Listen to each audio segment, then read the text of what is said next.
Hi, Father Dan with this week's Ski Chair Chat. You know, I get asked different times, why is there suffering in the world? Why we got to allow different people to suffer? Um, and the answer isn't always one people want to hear, and that's that F word, and the F word is freedom. God gave us freedom, and because of freedom, there's things that happen in the world, and sometimes we do something that causes us pain, and sometimes pain just happens and things simply happen. And as a result, what we do know is that we could say to God, God, I want freedom, but I only want that freedom if things are going to go well. Or we can say, God, I'll take the freedom and I'll deal with whatever happens. If we're honest, in the midst of our sufferings, in the midst of our difficulties, that's when we grow closer to God. Um, if we lived in a world where only bad people suffered, that might make us feel better. But who's to determine who's a bad person and who's not a bad person?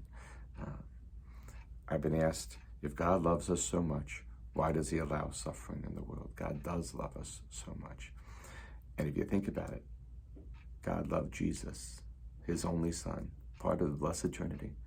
He loved Jesus so much, but he allowed Jesus to suffer. Why? Because in the end, that suffering was going to be redemptive for each and every person. Our suffering has the ability to draw us closer to the Lord.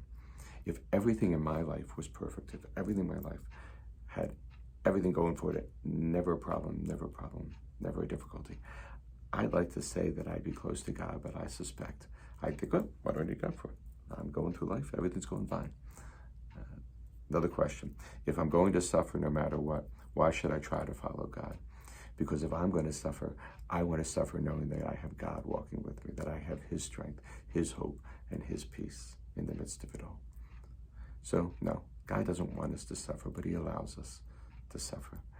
And good people are going to suffer because of choices other people make, and also because of just the free will that's in the world all around us. But just because we suffer doesn't mean God's not there. So today we ask God for the grace to allow our suffering to bring us closer to him, and to trust that he walks with us even in the most difficult of moments. Have a great rest of the day. God bless.